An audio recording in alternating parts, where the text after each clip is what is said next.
नगरीय निकायों की ओर से नगर निगम जयपुर ने डेयरी बूथ आवंटन तो कर दिए। निगम के अधिकारियों की माने तो आवंटित किए गए डेयरी बूथों में बकायदा सभी कानूनी और निकाय सहित डेयरी संचालन को लेकर तमाम निगम के नियमों के तहत संचालन किया जा रहा है। पूर्व में कई बार डेयरी बूथ पर प्रतिबंधित सामग्री जैसे गुटखा, बीड़ी, सिगरेट सहित ड्रग्स बेचने की खबरें आई थी, लेकिन फिर भी निगम की विजिलेंस टीम लगातार पग पग पर फेल होती नजर आ रही है। ऐसा इसीलिए क्योंकि डेयरी बूथ संचालक इतने शातिर हैं कि उन्होंने डेयरी संचालन के नियमों के विपरीत निगम द्वारा डेयरी के लिए आवंटित जमीन के साथ साथ उसके आसपास के एरिया को भी कब्जे में ले लिया है।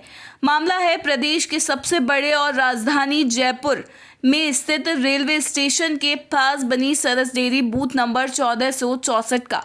रेलवे स्टेशन से मेट्रो स्टेशन के रास्ते में जीआरपीएफ थाने के पास ये डेयरी मौजूद है, जहां पर संचालक ने नियमों को धत्ता बताते हुए प्रशासन की आंखों में धूल झोंक कर डेयरी के पास ही मनमर्जी से अवैध रूप से सरकारी जमीन पर एक लोहे की स्टॉल और रख ली। इतना ही नहीं, संचालक ने डेयरी के दूसरी तरफ खाली पड़ी सरकारी जमीन पर भी दुकान निर्माण करने के लिए ईंट रोड़ी तक डलवा ली। मामले का खुलासा तब हुआ जब किसी जागरूक आम आदमी ने 100 नंबर पर कॉल कर रातों रात हो रहे इस निर्माण की शिकायत की। तब कहीं जाकर प्रशासन हरकत में आया और मौके पर पहुंचकर निर्माण कार्य को रुकवाया गया। सबसे अचंभित करने वाली बात तो ये है कि संचालक के हौसले के आगे प्रशासन केवल और केवल चेतावनी देकर ही चला गया। उसके बाद आज तक ना तो आरोपी संचालक के विरुद्ध कोई कार्रवाई की गई और ना ही डेयरी को सील किया गया।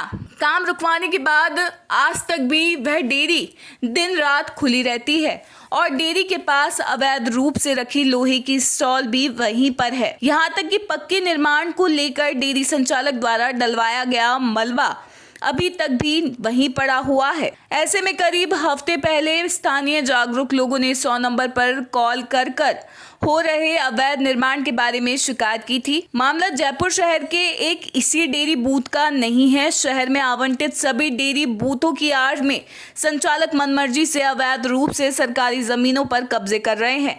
ऐसा भी नहीं है कि निगम के अधिकारियों को इसकी खबर नहीं, लेकिन अधिकारियों के इस लचीले रवैये से कहीं ना कहीं मिलीभगत की बू आती है। ऐसे में अब नगर निगम लगातार भ्रष्टाचार के दलदल में डूबता जा रहा है। देखने वाली बात अब ये होगी कि निगम का इन अतिक्रमियों पर अगला कदम क्या रहेगा, या फिर ये अतिक्रमण ऐसे ही शहर को बदरंग करते रहेंगे। NSE 9 न्यूज के लिए जयपुर से संदीप अग्रवाल की विशेष रिपोर्ट।